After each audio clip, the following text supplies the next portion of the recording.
எல்லோருக்கும் வணக்கம். 3ஆம் பாகத்தின் 28வது அத்தியாயம் பட்டிக்காட்டு பெண். கடந்த பதிவில் நரசிம்மவர்மரும் தளபதி பரஞ்சோதியும் திருவெண்காட்டுக்கு வந்ததையும் அங்கு அவர்களுக்கு சிறப்பான வரவேற்பு அளிக்கப்பட்டதையும் பார்த்தோம். இப்போ 28வது அத்தியாயத்தை வாசிக்கலாம்.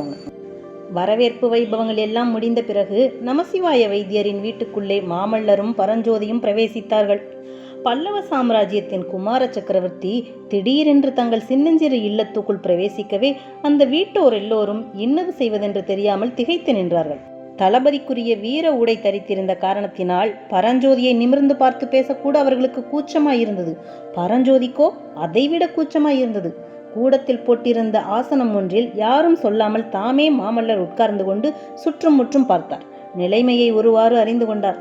கண்களில் கண்ணீர் ததும்ப நின்ற மூதாட்டிதான் பரஞ்சோதியின் தாயார் என்று ஊகித்து தெரிந்து கொண்டு, எங்கள் வீர தளபதியை பெற்ற பாக்கியசாலியான தாயை தரிசிக்க வேண்டும் என்று எனக்கு எவ்வளவோ ஆவலாயிருந்தது.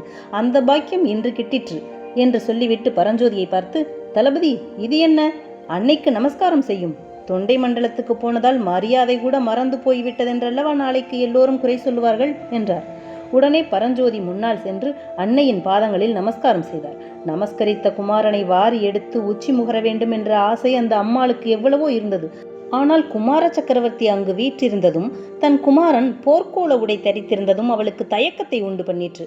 பிறகு நமச்சிவாய வைத்தியருக்கும் பரஞ்சோதி நமஸ்காரம் செய்துவிட்டு திரும்பி வந்து மாமல்லரின் பக்கத்திலே அமர்ந்து உச்சி மோட்டை பார்த்தார். நமச்சிவாய வைத்தியர் மாமல்லரை நோக்கி, இந்த குடிசைக்கு தாங்கள் வந்தது எங்களுடைய பாக்கியம் என்றார். மாமல்லர் அவரை நோக்கி, ஓஹோ, நமச்சிவாய வைத்தியர் என்பது தாங்கள் தானே? தங்களுக்கு ஒரு எச்சரிக்கை செய்ய விரும்புகிறேன். தங்கள் குமாரி என் சிநேகிதரை ரொம்பவும் பயப்படுத்தி வைத்திருக்கிறாள் போலிருக்கிறது. அதோ அந்த கதவண்டை நிற்பவள் தானே தங்கள் புதல்வி? பார்த்தால் வெகு சாதுவாக தோன்றுகிறாள். ஆனால் பல்லவ சைன்யத்தின் தலை சிறந்த தளபதியை, வாதாபியின் யானைப்படையை சிதறடித்த தீரரை, கங்க நாட்டானையும் பாண்டியராஜனையும் புறமுதுகிட்டு ஓடச் செய்த மகாவீரரை ரொம்பவும் பயப்படுத்தி இருக்கிறாள். இனிமேலாவது அப்படியெல்லாம் செய்ய வேண்டாம் என்று தங்கள் குமாரியிடம் சொல்லுங்கள். பரஞ்சோதியை இங்கே அழைத்து வருவதற்கு நான் என்ன பாடுபட வேண்டியிருந்தது தெரியுமா? கையை பிடித்து பலாத்காரமாய் அழைத்து வர வேண்டியதாயிருந்தது. அம்மா, தாங்களே கேளுங்கள். தங்கள் புதல்வர் இங்கே வரமாட்டேன் என்று பிடிவாதம் பிடித்தாரா இல்லையா என்று கேளுங்கள். அம்மா என்று மாமல்லர் கூறிய போது பரஞ்சோதியின் அன்னை மகனை அன்பும் கர்வமும் ததும்பிய கண்களால் பார்த்து, குழந்தாய், மாமல்லர் பிரபு சொல்வது உண்மையா? எங்களையெல்லாம் வந்து பார்க்க உனக்கு பிடிக்கவில்லையா என்றார். ஆமம்மா, பல்லவகுமாரர் உண்மையை தவிர வேறு எதுவும் சொல்லவில்லை. ஆனால் ஏன் எனக்கு இங்கு வந்து உங்களை எல்லாம் பார்க்க பிடிக்கவில்லை என்று அவரையே கேளுங்கள் என்றார் பரஞ்சோதி. அன்னை கேட்க வேண்டும் என்று வைத்துக் கொள்ளாமல் மாமல்லரே சொன்னார். தங்கள் அருமை மகன் காஞ்சிக்கு போய் கல்வி கற்று புலவராக திரும்பி வருகிறேன் என்று தங்களிடம் வாக்குறுதி கூறிவிட்டு புறப்பட்டானாம். அந்த வாக்கை நிறைவேற்ற முடியவில்லையாம். போன போது எப்படி போனானோ அப்படியே திரும்பி வந்திருக்கிறான். அதனால் உங்களையெல்லாம் நிமிர்ந்து பார்க்கவே வெட்கமாயிருக்கிறதாம். எப்படி இருக்கிறது கதை?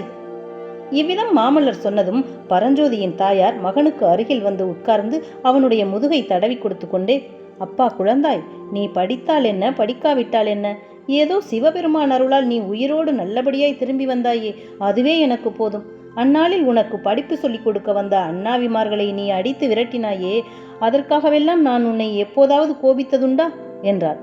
இதை கேட்ட மாமல்லர் சிரித்து கொண்டே சொன்னதாவது, என்ன என்ன, உபாத்தியாயர்களை அடித்து விரட்டினானா உங்கள் மகன்? நல்ல வேளை நான் பிழைத்தேன். இந்த சாது பிள்ளைதான் என்னை தனக்கு படிக்க கற்றுக் கொடுக்கும்படி தொந்தரவு செய்தான். அவன் சொல்வது உண்மை என்று எண்ணிக்கொண்டு நான் பாடம் கற்பிக்க ஆரம்பித்திருந்தேனானால் என்னையும் அப்படித்தானே அடித்து துரத்தி இருப்பான். பிழைத்தேன் என்று சொல்லி மீண்டும் சிரித்தார் நரசிம்மவர்மர். பரஞ்சோதி அவரை பரிதாப நோக்குடன் பார்த்து கூறினார், பிரபு, இது ஏதோ சிரிப்பதற்குரிய விஷயமாக நினைக்கிறீர்கள். உண்மையில் அப்படியில்லை. காக்கைக்கு தன் குஞ்சு பொன் குஞ்சு ஆகையால் என் தாயார் நான் கல்வி கல்லாமல் திரும்பி வந்திருப்பதை பொறுக்கிறாள். ஆனால் என் மாமாவை கேளுங்கள். படிப்பில்லாத இந்த மூடனுக்கு அவர் தமது மகளை கட்டி கொடுப்பாரா என்று கேளுங்கள். நமச்சிவாய வைத்தியரும் அந்த பரிகாச பேச்சில் கலந்து கொள்ள எண்ணி, என்னை கேட்பானேன், கல்யாணம் பண்ணி கொள்ளப் போகிற பெண்ணையே கேளுங்கள். அவளுக்கு சம்மதமாயிருந்தால் எனக்கும் சம்மதம்தான் என்றார். அச்சமயம் ஏதோ கதவு திறந்த சத்தம் கேட்கவே எல்லோரும் அந்த பக்கம் நோக்கினார்கள். உமையால் கதவை திறந்து கொண்டு உள்ளறைக்குள் போய்க் கொண்டிருந்தாள். எல்லோரும் சேர்ந்து பரிகாசம் செய்தால் குழந்தை என்ன செய்வாள் என்று உமையாளின் தாயார் முணுமுணுத்தாள். பிறகு நமச்சிவாய வைத்தியர் சக்கரவர்த்தி குமாரரை பார்த்து, பரஞ்சோதியின் பராக்கிரம செயல்களை குறித்து அடிக்கடி கேள்விப்பட்டு கொண்டுதான் இருக்கிறோம். அவனால் இந்த சோழ நாடே பெருமை அடைந்திருக்கிறது. மறுபடியும் இந்த பக்கம் எப்போது வருவானோ என்னவோ என்று எல்லாம் ஏக்கப்பட்டு கொண்டிருந்தோம். ஏதோ எங்கள் அதிர்ஷ்டம் இவ்வளவு சீக்கிரத்தில் அவன் இங்கு வரலாயிற்று. அவனோடு தாங்கள் விஜயம் செய்தது எங்கள் பூர்வ ஜென்ம தவத்தின் பலன் என்றேதான் சொல்ல வேண்டும். புவிக்கரசராகிய தாங்கள் வந்திருக்கும் சமயத்தில் திருநாவுக்கரசர் பெருமானும் இவ்வூருக்கு வந்திருக்கிறார். இப்பேற்பட்ட நல்ல சந்தர்ப்பம் மறுபடி எங்கே கிடைக்கப் போகிறது? இப்போதே ஒரு நாள் பார்த்து சுப முகூர்த்தத்தில் விவாகத்தை நடத்தி விடுவோம். உமையாளையும் உங்களுடனே அழைத்து போய்விடுங்கள் என்று நமசிவாய வைத்தியர் கூறி நிறுத்தினார். அப்போது மாமல்லர், பார்த்தீரல்லவா தளபதி, எப்படியும் உமக்கு கல்வி கற்பித்து புலவராக்கி விடுவது என்று தெரிகிறது. வேறு எந்த உபாயமும் பயன்படாமல் போகவே அவருடைய மகளை கொண்டே உமக்கு கல்வி போதிக்க தீர்மானித்திருக்கிறார்.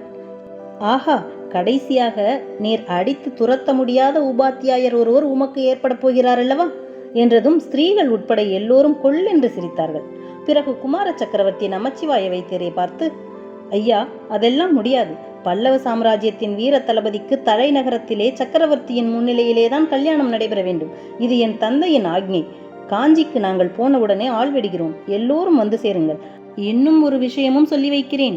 அப்படி ஒருவேளை உங்களுடைய குமாரி கல்வி கேள்விகளில் வல்ல புலவரைத்தான் கல்யாணம் செய்து கொள்வேன் என்று பிடிவாதம் பிடித்தால் அதற்கும் வழி இருக்கிறது.